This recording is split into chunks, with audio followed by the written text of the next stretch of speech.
In a moment destined to be remembered in royal history, Buckingham Palace issued an emergency statement just minutes ago. Footage captured King Charles and Prince William standing side by side, both stern, shaken, and on the verge of breaking. What followed was more than a routine royal update. It was a tragic revelation about Prince Louis that left the entire United Kingdom holding its breath. The pressing questions now are not only what happened to the young prince, but also why the truth was kept hidden for so long. Unlike traditional announcements marked by ceremony, this statement came with a sense of urgent gravity, signaling that the matter at hand was extraordinary and deeply concerning. Television channels were interrupted mid-broadcast, and radios fell silent before a single chilling sentence echoed across the nation. This was not a celebration, nor was it routine. It was something the palace had fought to delay until the very last moment. King Charles appeared visibly strained, his voice slower than usual, each word burdened with a weight far heavier than protocol. Prince William stood beside him, jaw tight and eyes fixed forward, initially saying nothing. The absence of Princess Catherine was immediately noted, as was the absence of Queen Camilla. In royal terms, silence is never accidental. Then came the words that sent shockwaves through every household. Irreversible, heartbreaking, long-term consequences. Finally, the sentence that froze the country in place confirmed that the matter involved Prince Louis. No further elaboration was offered. There was no reassurance, only confirmation that the youngest son of the Prince and Princess of Wales was at the center of something devastating. Within seconds, social media erupted, and speculation spread faster than the palace could contain it. Was it illness? An accident? Something far worse? Some whispered about a disappearance, while others feared a diagnosis, so serious it could alter the future of the monarchy itself. The palace offered no clarity, only a request for privacy that felt painfully insufficient. What made the moment even more unsettling was who was not there.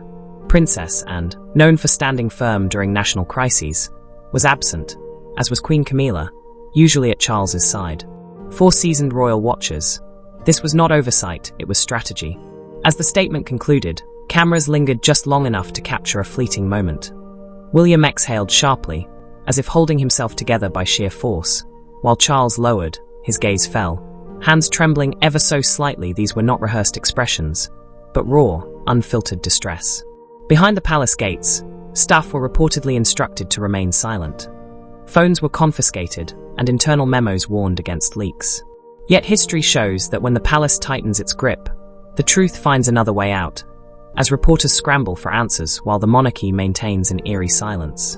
Whispers from within the palace began to leak, hinting at revelations that would leave the world reeling. Before anyone outside knew anything, Catherine knew everything. Behind palace walls, the Princess of Wales had been living a double life, balancing royal duties with the unbearable weight of a devastating secret about her youngest son. Insiders now reveal that she nearly walked away from the monarchy entirely, trying desperately to protect him from the truth. From the moment subtle changes in Prince Louis's behavior first emerged, Catherine's instincts flared with concern. As she noticed subtle changes in Prince Louis, he became quieter, less playful, and occasionally clutched his side as if something ached deep within. She saw signs that no mother could ignore. It wasn't mere childhood restlessness, but something deeper, darker, and potentially permanent. Determined to get answers, she pushed for a full medical examination from the royal physicians. What she received, however, was not support but resistance.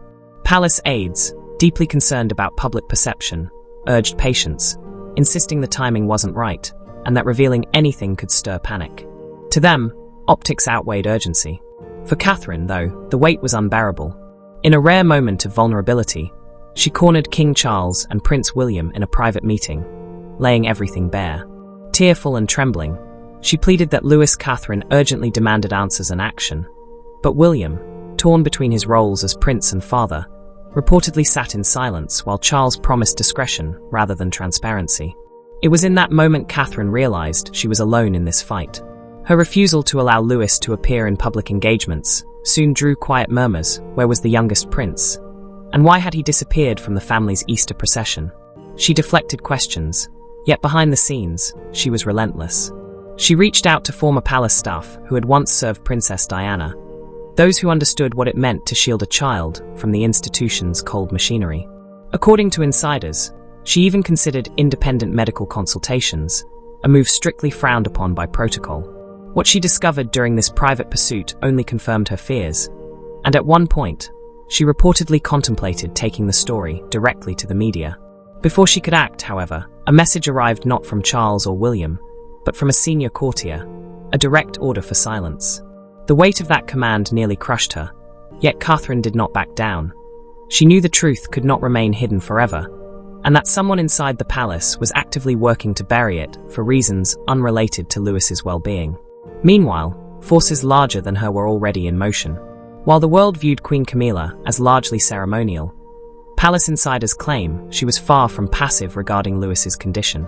Documents and recordings suggest she actively worked to delay public disclosure, motivated not by compassion, but by control. Behind the closed doors of Clarence House, and within the shadowy inner court, Queen Camilla reportedly held discreet meetings with senior advisors, delivering one chilling message with stark clarity.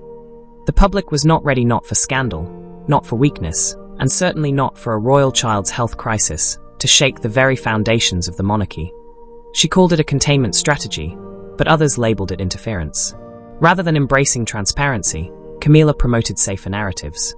Sources claim she personally approved carefully worded press briefings, suggesting Prince Louis was merely recovering from a seasonal cold or stressed by school exams. These statements were not only misleading, but deliberate attempts to redirect attention, and by time a commodity Camilla valued above all. According to a former palace aide, she feared that any revelation about Louis's condition could fracture the fragile public perception of her reign.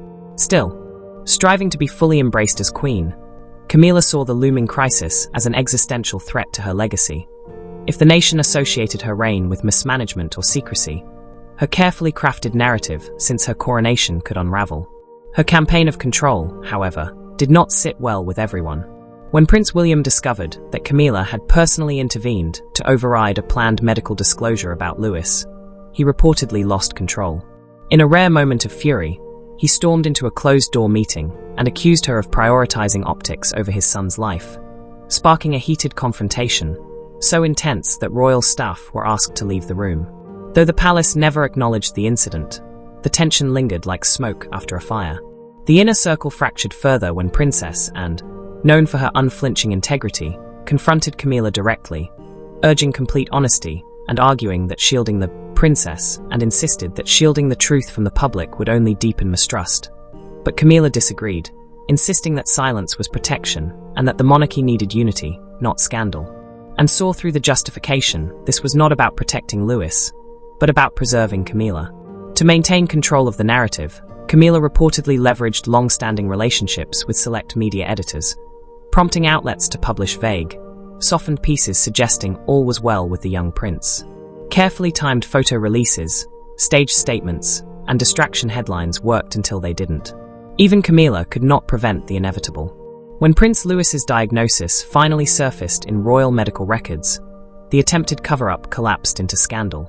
It was far from a routine illness. The leaked confidential medical file revealed a lifelong condition that not only impacts Louis's future, but could potentially alter the monarchy's trajectory. For the first time, shocking details have emerged. The report, long buried in royal archives until exposed by an insider, confirmed Catherine's worst fears. Prince Louis was battling a rare neurological disorder, a condition so complex and quietly devastating that even royal physicians struggled to explain it without trembling. It affects both cognitive development and motor coordination, subtle at first but progressively worsening, with doctors warning that by late adolescence the effects would be undeniable. The palace was thrown into disarray. It was no longer just a matter of a child's health, but a crisis affecting the continuity of the crown. Behind locked doors, the monarchy faced a dilemma no protocol manual could have prepared for. How to protect the future of a royal who may one day require. Questions mounted. Could Prince Louis, who might one day require full-time care, still fulfill his role in the firm? And worse, could this condition be inherited? Attention turned to the Spencer bloodline, prompting a quiet but urgent investigation into Princess Diana's medical history. The findings only deepened the crisis. Records hinted at distant relatives who had faced similar neurological complications, suggesting a dormant genetic thread re-emerging through Louis. The revelation sent shockwaves through the senior royal circle.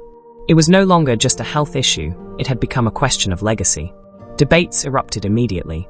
Some courtiers whispered about quietly rewriting Louis's future role, gradually easing him out of the line of succession, while others were horrified, insisting the monarchy had evolved beyond such cold pragmatism. Even within the family, disagreements grew emotional. William was torn between his love as a father and his duty as a future king, while Catherine, already emotionally shattered, reportedly collapsed into tears upon learning of the internal discussions. According to palace nurses, her breakdown was not quiet. She wept not only for her son, but for the unbearable pressure of defending his dignity against the very institution he was born into. For days, she refused public engagements, staying by Louis's side and clinging to moments of calm between unpredictable neurological episodes. Then came the most crushing moment of all. Prince Louis, old enough to sense that something was wrong, asked the innocent yet devastating question that shattered everyone who heard it. Will I still be a prince when I grow up? It exposed everything: the fear, the uncertainty, and the heavy burden the family now faced. The uncertainty and silent pain of a child caught in a storm far bigger than himself were palpable. But just when the royal family seemed united in grief, internal divisions erupted. Compassion gave way to confrontation. Prince William reached his breaking point. Fueled by rage and paternal instinct, he stormed into King Charles's private quarters with a demand that would send shockwaves through the monarchy. Tell the world everything, or I walk away with my children for good. For months, William had stood silently, watching as statements were manipulated, timelines obscured, and decisions about his son filtered through public relations strategies rather than paternal care. But behind closed doors, his frustration boiled over. It all came to a head one late afternoon, when a confidential report confirming that the palace had been briefed about Louis's condition far earlier than publicly admitted landed in William's hands. Without waiting, accompanied only by his 2 royal security guards, he marched into Charles's study unannounced. What happened inside would never be televised, but according to 2 sources outside the room, voices were raised to unprecedented levels. William, usually composed, slammed a folder onto the desk and demanded an end to the lies. If you won't protect my son, he reportedly shouted, then I will. Charles, caught off guard, faced not royal protocol or succession disputes, but the raw desperation of a father accusing the crown of hiding behind tradition, while a 7-year-old boy bore the weight of deception. The young prince was not just being failed by the system, he was being exploited by it. For William, that was unforgivable. The conversation turned intensely personal. Reports suggest William invoked Princess Diana, reminding his father how secrecy and silence had once destroyed trust, and he vowed not to let history repeat itself. Not with Louis. When the king hesitated, torn between protecting the crown's image and responding with transparency, William issued his ultimatum. He would abdicate all future royal duties, take Catherine and the children to Anne Hall, and disappear from royal life entirely. Behind the scenes, his threat was far from idle.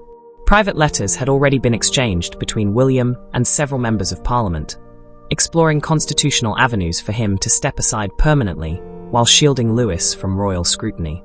The idea of a future king walking away out of moral protest was unthinkable. Yet William made it abundantly clear that his son came before the throne. King Charles, already worn down by months of emotional strain, reportedly wept quietly after William left the room. He was a monarch besieged from the public, the press, and now his own family.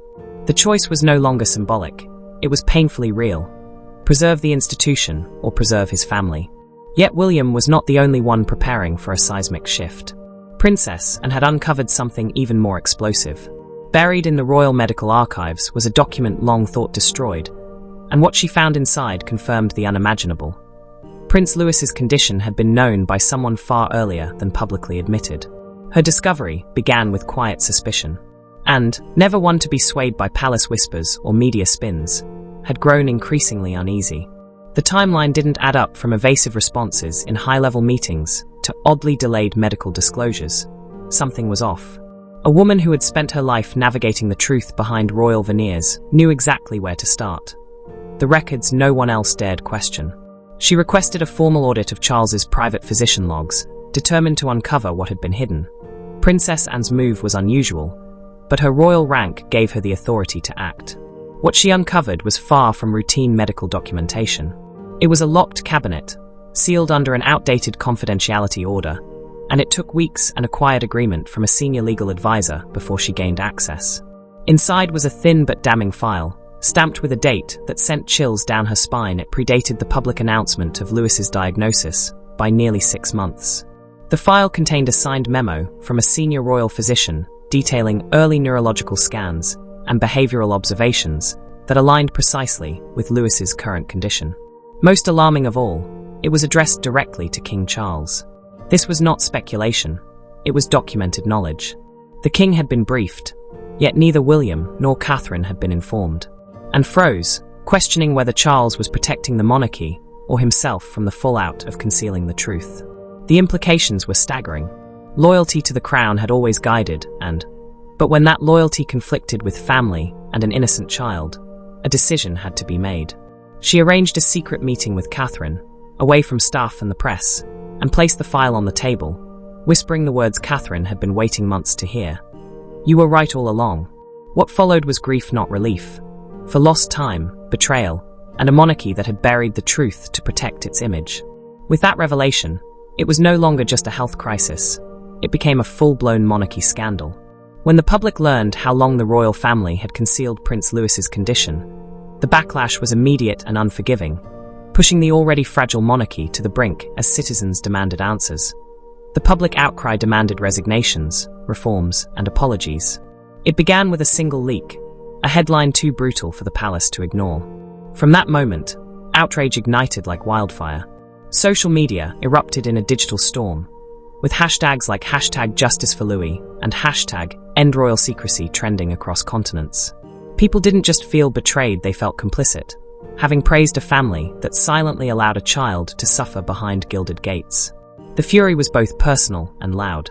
Protests began within hours, growing from scattered demonstrations into massive gatherings outside Buckingham Palace.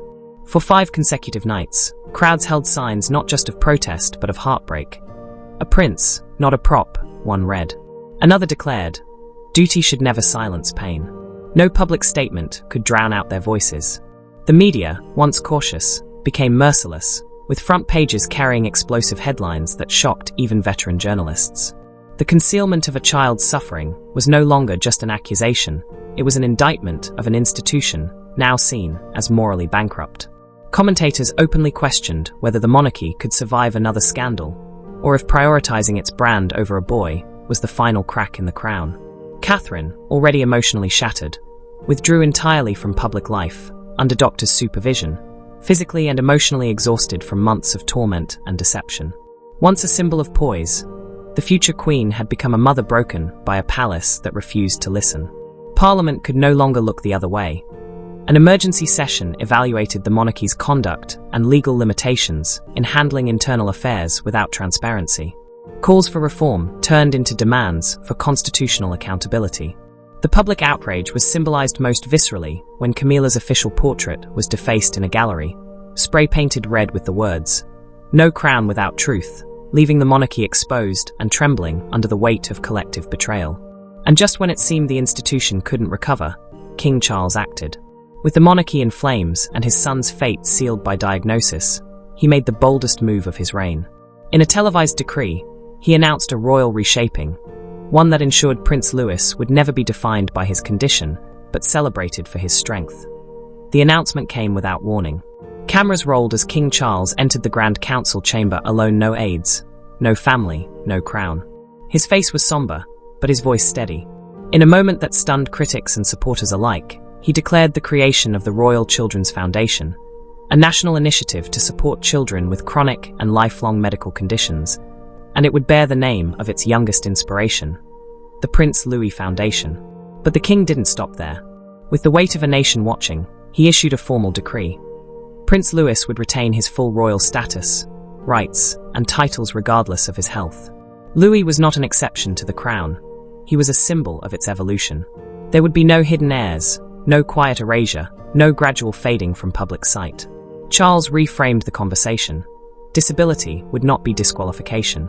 What followed was perhaps the most significant policy shift in the modern monarchy.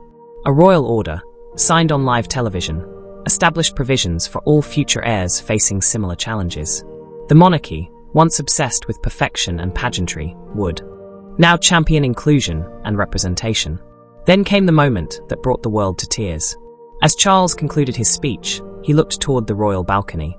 There stood William holding Catherine's hand, both visibly emotional, and between them, dressed simply and smiling faintly, stood Louis. The crowd outside erupted.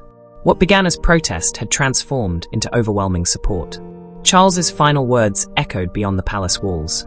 "My grandson is not a weakness. He is our reminder of what matters most." It was more than a speech, it was a reckoning. For a monarch once accused of silence, this act of visibility became his redemption.